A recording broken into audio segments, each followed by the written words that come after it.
하나님의 말씀 봉독해 드리도록 하겠습니다. 하나님의 말씀 고린도후서 4장 7절 신약 289페이지입니다. 고린도후서 4장 7절 신약 289페이지입니다.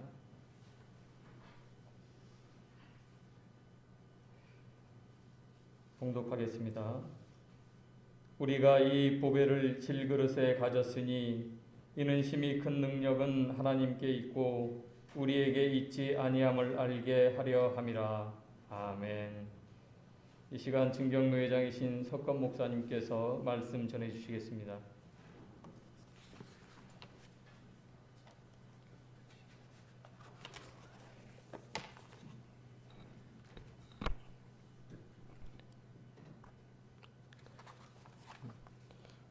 오늘 예배 참여한 모든 우리 사역교회 성도님들 가정에 주님의 크신 은혜와 또한 사랑이 함께 하시기를 간절히 축원을 드립니다.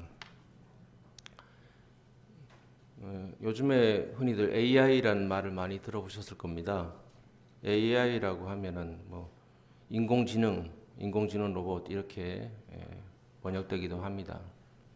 우리가 컴퓨터를 많이 사용하고 있는데 이 컴퓨터는 이제 사람들이 입력하면 그것을 그대로 받아서 출력해주는 그것이 컴퓨터의 기능입니다. 근데 이 AI는 스스로 알아서 판단하고 결정하는 능력을 가진 단계를 말하고 있습니다.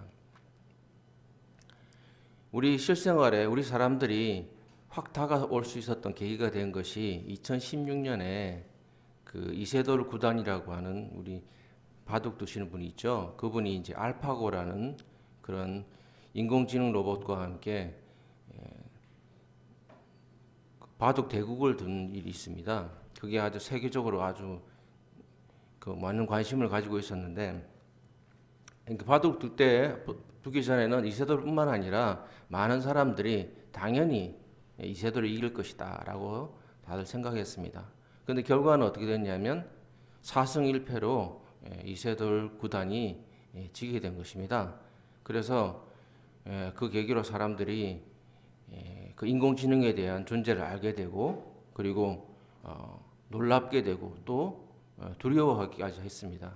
과연 컴퓨터가 얼마만큼 발달할 수 있겠는가라고 사람들이 생각이 된 것이죠. 그래서 공상과학이나 만화처럼 정말 인공지능이 사람을 지배하는 그런 시대가 오지 않을까라고 하는 그런 두려움을 가지기도 했었습니다. 이처럼 사람은 자신을 가지고 있는 능력보다 더 큰 놀라운 것을 만들 수 있는 그런 능력을 가지고 있습니다. 또 반면에 인간은 매우 연약한 그런 존재입니다. 다른 사람이 내가 알지도 못하는 그런 사람이 나에게 어떤 한마디 말을 던졌을 때 그 말에 상처를 받아서 쉽게 무너지는 사람이 또한 우리 존재들입니다. 이처럼 인간은 상반된 이런 모습을 가지고 있습니다. 대단히 큰 능력을 가지고 있는 반면에 몇 마디 말에 의해서 상처를 받고 괴로워하고 쉽게 생을 마감하는 그런 사람들도 우리는 주위에서 보게 됩니다. 사도 바울 오늘 말씀 4장 7절의 말씀, 고린도서 4장 7절의 말씀 보면 인간을 질그릇 같은 존재라고 그렇게 말씀해주고 있습니다. 질그릇 같은 존재라고 하는 것은 무가치한 존재라는 그런 뜻을 가지고 있습니다. 지금 우리가 4차 산업혁명 시대라는 그런 시대에 살고 있습니다. 기술이 고도로 발달하고 있는 그런 시대에 살고 있지만은 그러나 여전히 우리는 인간은 연약한 깨어지기 쉬운 그런 질그릇 같은 존재다라는 것을 여러분이 오늘 잘 기억하시는 하루가 되시기를 주님의 이름으로 간절히 기원을 드립니다. 이 고린도서를 쓴 당시 사도 바울이 살고 있었던 그 로마 시대에는 귀족들은 금이나 은으로 된 그릇을 사용했습니다. 그리고 노추로 된 그릇을 사용하기도 하고 유리 그릇을 쓰기도 했습니다. 그러나 일반 대중 대부분의 사람들은 나무나 그리고 흙으로 만든 이 토기를 주로 사용했습니다. 질그릇이라고 하는 것은 흙으로 만든 그릇이죠. 그러면 우리가 흙으로 만든 그릇이라고 생각하면 우리가 일상생활에 쓰고 있는 도자기를 생각할 수 있습니다. 그런데 우리가 지금 쓰고 있는 이 자기 그릇은 높은 고열에 구웠기 때문에 잘 깨어지지 않습니다. 몇십 년을 써도 그대로는 있죠. 그러나 여기서 성경에서 말하는 질그릇이라고 하는 것은 흙으로 빚었지만은 이것을 그늘에 말려가지고 그냥 쓰는 것입니다. 아주 원시적인 그런 그릇입니다. 이 질그릇은 모양도 볼품 없을 뿐만 아니라 쉽게 깨어지는 그런 단점을 가지고 있었습니다. 그래서 질그릇이라고 하면 보잘것없고 싼 그런 그릇이라고 말할 수 있겠습니다. 여러분은 이 사도 바울이 말한 것처럼 정말 우리가 질그릇 같은 존재, 질그릇같이 연약한 존재라고 여러분은 믿고 있습니까? 자신의 존재를 분명히 인식하고 있을 때 우리는 하나님을 온전히 만날 수가 있고 하나님과 가까이 가는 삶을 살아갈 수 있습니다. 오늘 여러분이 나는 정말 질그릇과 같이 연약한 보잘것없는 그런 존재다라는 것을 잘 기억하시기를 간절히 기원을 드립니다. 우리가 질그릇은 알았고 그러면 오늘 말씀 보면은 그 질그릇 이 보배를 질그릇에 담았다라고 말씀하고 있습니다. 그럼 보배는 무엇일까요? 보배. 4장 고린도후서 4장 7절의 말씀은 8절부터 15절까지 그 질그릇에 대한 보배, 이 보배에 대해서 말씀해 주고 있습니다. 한마디로 갈라디아서 2장 20절에 말씀해 주고 있는데요. 갈라디아 2장 20절에 보면 내가 그리스도와 함께 십자가에 못 박혔나니 그런즉 이제는 내가 산 것 아니요 오직 내 안에 그리스도께서 사신 것이라 라고 그렇게 말씀하고 있습니다. 이 갈라디아서 2장 20절의 말씀이 바로 고린도후서 4장 8절부터 15절까지의 이 말씀을 한마디로 딱 요약한 한 구절로 요약한 그런 말씀이다라고 생각됩니다. 예수를 믿는다라고 하는 것은 옛사람인 내가 예수 그리스도와 함께 십자가 달려 죽었다라는 것을 믿는다는 것이죠. 그리고 내 속에는 내 옛 모습이 아니라 바로 그리스도께서 살아가는 것이다. 그리스도의 생명이 내 속에 있다라는 것을 믿는 것이다라는 말씀입니다. 이 보배라는 것은 결론적으로 말씀드리면 바로 예수 그리스도죠. 내 속에 있는 예수 그리스도가 바로 보배라고 그렇게 말씀하고 있는 것입니다. 그릇의 가치는 그릇 안에 무엇이 담겨져 있는가 따라서 그 그릇의 가치가 결정이 납니다. 아무리 금으로 된 그릇이라 할지라도 그 그릇에 쓰레기가 담겨져 있다고 한다면 그것은 뭡니까? 그냥 쓰레기죠. 제가 이 말씀을 준비하면서 검색을 해보니까 금으로 된 병기가 있더라고요. 금으로 만든 병기가 있습니다. 그러면 그게 뭡니까? 실제로 사용하고 있대요. 그래도 그건 병기죠. 아무리 금으로 만들었다 할지라도 그것은 병기의 용도인 것입니다. 그것을 아무리 금이라고 만들었다고 해서 저거를 금이기 때문에 그럼 그릇으로 써야지라고 할 수 있는 사람은 아마 아무도 없을 것입니다. 그건 그냥 병기일 뿐입니다. 하지만 질그릇, 보잘것없는 질그릇이라 할지라도 그 속에 보화가 담겨져 있다면, 보석이 담겨져 있다면 그 그릇은 보석이 담긴 그릇, 보배함이 될 것입니다. 그렇기 때문에 우리가 정말 보배가 담겨진 그런 질그릇 같은 그런 존재가 되기 위해서는 내 속에 옛사람은 죽고 예수 그리스도가 살아야 된다라는 이 말씀 여러분이 잘 기억하시길 바랍니다. 우리 자신이 바로 예수 그리스도께서 십자가상에 달려 죽으셨을 때 나도 함께 그 자리에 죽었다라는 것을 우리는 고백해야 됩니다. 진정으로 그것을 믿게 될 때, 그럴 때 성령을 통해서 우리는 예수의 생명을 우리 내 속에 받아들이게 되는 것입니다. 사도 바울이 이 복음을 전하며 수없이 많은 죽음의 문턱을 넘나들었습니다. 그리고 결국은 이 복음을 전함으로 말미암아 그는 순교하게 되었습니다. 이처럼 그가 두려움 없이 죽음을 맡을 수 있는 용기가 무엇입니까? 그것은 바로 자기 자신이 아니라 내 속에 그리스도께서 함께하기 때문이다라는 것을 믿었기 때문입니다. 이게 바로 부활신앙입니다. 우리는 부활신앙하면 주님과 함께 우리가 부활했다라는 것을 부활신앙이라고 그렇게 말합니다. 물론 그것도 부활신앙이죠. 그러나 더 중요한 것은 무엇이냐면 우리가 이 땅에 살아가는 동안 죽음의 권세에 두려움 없이 맞설 수 있는 용기, 이것이 바로 부활신앙입니다. 인간이 아무리 고도로 발달된 그런 문명을 가지고 지금 살고 있지만은 죽음의 문제를 해결하지 못합니다. 우리는 누구나 죽음을 두려워합니다. 누가 죽인다고 하면 두려워하죠. 그것을 어떻게 우리가 죽음에 맞서서 두려움 없이 싸울 수 있습니까? 그것은 바로 내 속에 그리스도가 있을 때 가능하다라는 것입니다. 죽음의 권세, 그리고 이 세상 어떤 큰 권력과도 맞서서 당당히 싸울 수 있는 용기, 그것은 어디에서 나오는 것입니까? 그것은 바로 이 부활신학에서 나오는 것입니다. 내가 내 옛사람으로 사는 것이 아니라 내 순간에 내 마음 중심에 예수 그리스도의 생명이 있기 때문에 나는 살아가는 것이다 라는 믿음으로 살아간다면 우리는 어떠한 권세와 그리고 어떠한 죽음의 세력과도 당당히 싸워서 승리할 줄 믿습니다.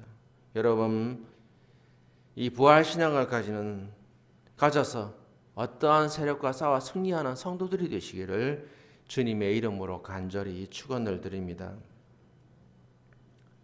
그러면 왜 하나님께서는 사람을 질그릇같이 무가치하고 깨지기 쉬운 그런 존재로 만드셨을까요? 이서부화에 보면 이런 얘기가 있습니다. 이 당나귀와 수탉이 마당에서 한가롭게 놀고 있었습니다. 그런데 어느 날 이 사자가 이 당나귀를 잡아먹기 위해서 살금살금 이렇게 다가오고 있었습니다. 이 당나귀는 모르고 있었죠. 그런데 닭이 그 사자의 존재를 발견하게 되었습니다. 그래서 다급하게 막 소리를 쳤습니다. 꼬끼어 막 소리를 쳤습니다. 그러니까 이 사자가 깜짝 놀라가지고 막 도망간 거죠. 이 도망가는 이 모습을 당나귀가 보고 신났습니다. 그래서 이 당나귀가 열심히 사자를 쫓아갔죠. 자기 보고 도망갔다 생각해서 막 쫓아갑니다. 근데 이제 닭 소리가 더 이상 들리지 않자 사자는 돌아서 쫓아오고 있는 당나귀를 보고 달려가서 잡아먹었다라는 그런 이야기입니다. 이 당나귀는 자신이 마치 사자를 이긴 것처럼 생각했던 거죠. 착각했던 것입니다. 그런 오만, 그런 착각, 이런 자만이 결국 사자의 밥이 된 것입니다. 이처럼 당나귀와 같이 사람들이 일이 잘 되면 마치 그것이 자기가 잘하는 것이냐 착각하며 살아가는 경우가 많이 있습니다. 이런 착각이 결국 판단력을 흐리게 되고 결국 망하게 되는 결과를 낳게 됩니다. 사람들은 돈이 있고 권력이 있으면 자신이 대단한 존재라고 생각합니다. 그런데 이것이 날아가는 것도 일순간입니다. 뭔가 가진 것으로 자신을 나타낸다고 한다면은 언제든지 쉽게 깨어지는 자신의 모습을 보게 될 것입니다. 우리는 하나님 앞에 좀 더 건강했으면 하나님을 잘 섬길 수 있을 텐데. 좀 더 돈을 많이 벌었으면 우리가 하나님 앞에 더 많이 헌금했을 텐데. 좀 더 젊었으면 더 열심히 하나님을 잘 섬겼을 텐데라고 그렇게 아쉬운 마음을 가지고 살아갑니다. 그런데 왜 하나님께서는 우리의 이런 기도를 들어주시지 않으신 것일까요? 왜 하나님이 여전히 우리를 금이나 은으로 된 튼튼한 그릇으로 만들어주지 않고 질그릇 것 같이 무가치하고 깨어지기 쉬운 그런 존재라 우리를 내어버려 두냐 말입니다. 왜 그럴까요? 오늘 본 말씀 4장 7절의 말씀을 한번 다시 보겠습니다. 4장 7절의 말씀을 한번 함께 같이 읽어보겠습니다. 우리가 이 보배를 질그릇에 가졌으니 이는 심히 큰 능력은 하나님께 있고 우리에게 있지 아니함을 알게 하려 함이라. 아멘. 뭔가 하나님께서 뭔가 깨닫게 해주시려고 이렇게 만들었다라고 그렇게 말씀하고 있습니다. 공동 번역이라는 좀 더 쉬운 이 성경을 보면은 이렇게 번역되고 있습니다. 하나님께서는 질그릇 같은 우리 속에 이 보화를 담아 주셨습니다. 이것은 그 엄청난 능력이 우리에게 나오는 것이 아니라 하나님으로부터 나오는 것을 보여주려는 것입니다. 라고 그렇게 번역하고 있습니다.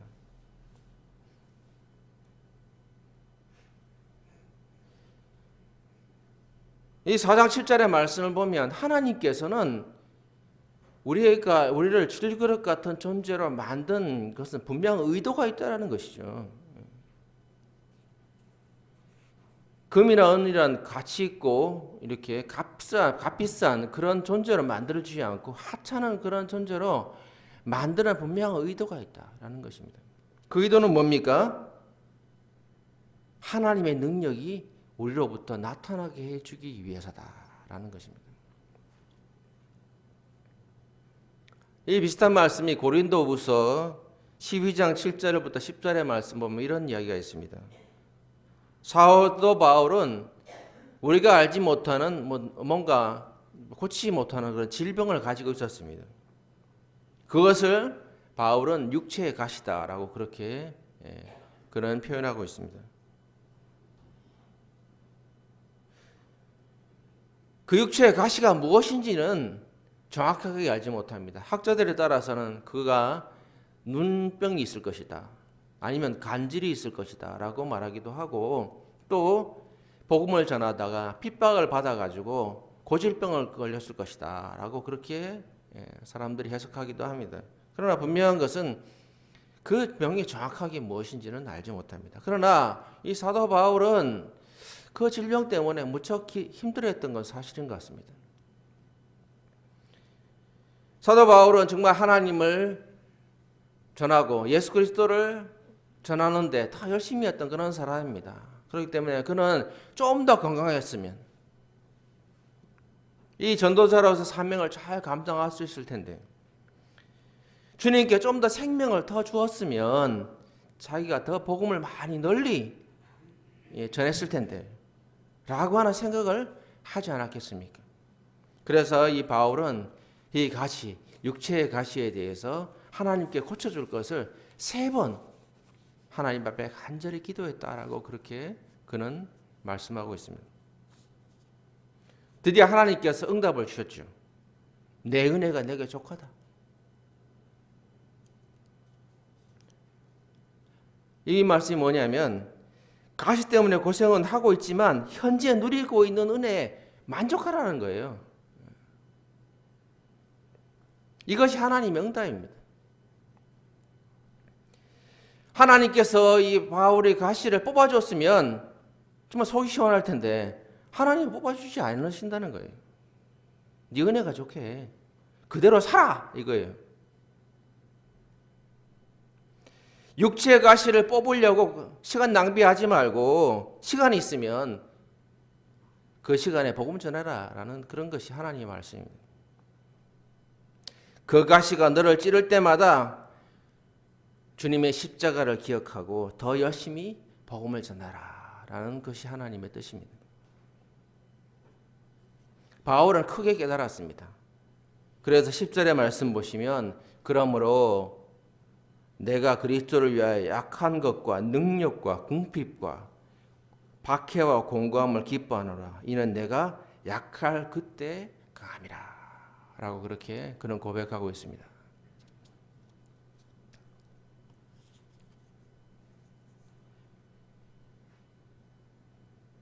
우리는 하나님 은혜를 받기 위해서,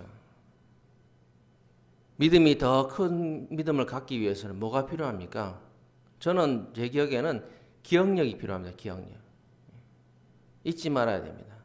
무엇을 잊지 말아야 됩니까? 바로 하나님으로부터 받은 은혜, 그것을 잊지 말아야 되는 거죠. 하나님의 은혜를 잘 기억하는 사람은 사람으로부터 받은 감사함도 잊지 않습니다. 사람 관계가 좋아지기 위해서는 그 사람의 좋지 못한 모습을 보는 것보다 그 사람이 나에게 준 그 소중한 기억들, 이것을 잊지 않는 것이죠. 그것을 잊지 않으면 우리는 사람과의 관계가 좋아질 수 있습니다. 뿐만 아니라 우리는 하나님 앞에 더 가까이 갈 수 있습니다. 그리고 또 하나 우리가 충만한 믿음을 가지기 위해서 가져야 할 것이 있습니다. 그것은 바로 잘 알아들어야 합니다. 잘 알아들어야 돼요. 이 바울은 바로 잘 알아들을 수 있는 그런 사람입니다. 여러분이 바울 입장이 되면 어떻겠습니까? 하나님께서 나의 질병 때문에 막 열심히 정말 간절하게 기도했는데 정말 기도한 대로 응답해 주셔서 좀 이렇게 질병을 치료해 주면 좋은데 그렇지 않고 네 은혜가 족하다. 그대로 살아라. 라고 말씀을 들었을 때 여러분은 어떻겠습니까? 그냥 실망하죠. 하나님은 원망할 수 있을 것입니다. 어떻게 하나님 이럴 수 있냐? 내가 지금 그냥 하나님의 백성으로서 하나님의 자녀로서 정말 열심히 살아가려고 애쓰고 노력하는데 정말 열심히 교회 봉사하고 하는데 어떻게 이렇게 응답할 수 있느냐라고 실망할 수 있을 겁니다. 근데 바울은 실망하지 않았어요. 크게 깨달은 거죠. 하나님의 뜻을 알게 된 것입니다. 이게 바로 하나님으로부터 은혜 받는 사람의 다른 점입니다. 잘 알아들어야 돼요. 바울은 깨닫게 된 거지. 육체의 가시가 중요한 게 아니라 이 육체의 가시를 통해서 하나님의 능력을 알게 됐다는 거죠.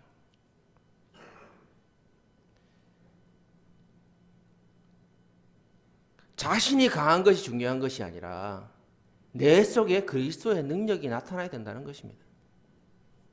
우리는 늘 하나님 앞에, 그리고 모든 사람들이 마찬가지죠. 자기 자신이 강해지길 원합니다.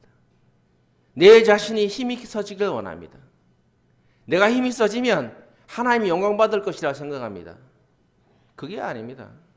하나님이 원하시는 그것이 아니에요. 하나님이 원하시는 것은 나는 약해질지라도 내 속에 있는 그리스도가 강해지는 것. 이것이 바로 주님께서 원하시는 것이죠. 그러니까 우리가 기도하는 방법이 다른 것입니다. 기도하는 그 목적이 달라져야 됩니다. 내가 강해지도록 기도하지 마시고 내 속에 그리스도가 강해지도록 기도해야 됩니다. 그리스도의 능력이 나타나도록 기도해야 됩니다. 내가 능력이 나타나려고 기도하지 마시고 내 속에 그리스도께서 능력이 나타나도록, 나를 통해서 그리스도의 능력이 나타나도록 기도해야 되는 것입니다. 어떤 일이 생겼을 때 내가 영광받는 것이 아니라 내 속에 있는 그리스도가 영광받아야 되는 것이죠. 그게 바로 그 말입니다. 사람들이 나를 볼 때 저 사람은 강한 사람, 힘 있는 사람이야, 참 멋있는 사람이야가 아니라 저 사람은 바로 예수를 믿는 사람이구나. 저 속에 그리스도가 있기 때문에 저런 사람이 되었구나. 이게 바로 예수 그리스도의 능력이 나타나는 것이죠. 사람은 이미 가진 것에 대해서는 소중함을 잘 알지 못합니다. 내가 얼마나 대단한 것을 가진 것이냐 잘 알지 못해요. 쉽게 잊어버립니다. 그러나 다만 대부분 많은 시간들을 어떤 시간을 할애해야 합니까? 우리가 없는 것을 채우기 위해서. 있을 가능성이 없는 것을 가지려고 애쓰기 때문에 우리가 시간을 낭비하는 것이 아니겠습니까? 그리고 불평하는 것이죠. 왜 나에게 이것이 없을까?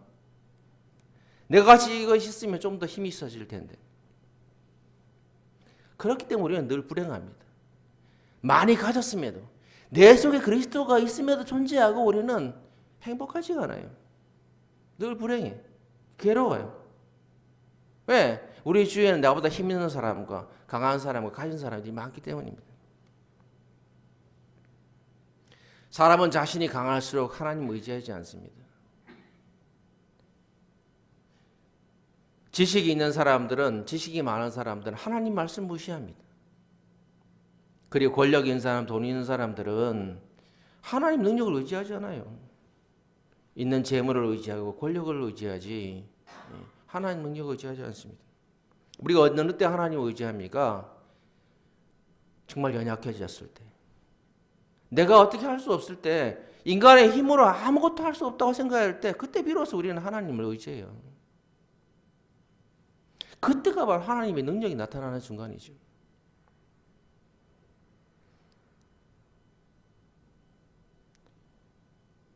연약할수록, 부족할수록 우리는 하나님을 찾게 됩니다. 질그릇같이 볼품없고 끼어지기 쉬운 존재임을 우리 인정할 때 우리 속에서 비로소 하나님의 능력이 나타나게 된다는 말씀입니다. 사랑하는 성도 여러분, 우리는 질그릇같이 연약하고 보잘할 것 없는 존재입니다. 하지만 우리 속에는 예수 그리스도의 생명이 담겨져 있습니다. 마치 질그릇의 보배처럼 말입니다. 그렇기 때문에 우리는 이 세상에 감당할 수 없는 귀중하고 소중한 그런 존재입니다. 창세기에 보면 소돔과 고모라의 멸망에 대한 이야기가 있습니다. 거기 보면 아브라함이 하나님 앞에 간절히 기도하죠. 이 소돔과 고모라를 멸망시키지 말아 주십시오. 막 기도할 때 그러면 의인 10명을 찾아온 내가 그 소돔과 고모라를 멸망시키지 않겠다라고 말씀했습니다. 그래서 아브라함이 열심히 찾았죠. 근데 문제는 그 소돔과 고모라에 의인 10명이 없었던 것입니다. 사랑하는 성도 여러분, 여러분은 바로 하나님이 찾으시는 그런 존재입니다. 우리는 귀하고 귀한 존재입니다. 왜냐하면 우리 속에 예수 그리스도의 보배가 담겨져 있기 때문입니다. 예수 그리스도의 생명이 내 속에 있으면 우리는 무기력하지 않습니다. 그리고 우리는 어떤 고난도 이길 수 있습니다. 우리는 예수 그리스도의 생명으로 능력으로 살아가는 그런 존재이기 때문입니다. 예수 없는 인생은 깨어지기 쉬운 그런 질그릇같이 연약한 존재이지만은 그러나 예수 그리스도께서 우리와 함께 하신다면 우리는 어떠한 고난도 이길 수 있는 힘과 능력을 가지게 됨을 믿습니다. 여러분, 주님의 능력으로 어떤 고난과 환난도 능히 이겨서 승리하는 성도들이 되시기를 주님의 이름으로 간절히 축원을 드립니다. 아멘. 기도드리겠습니다.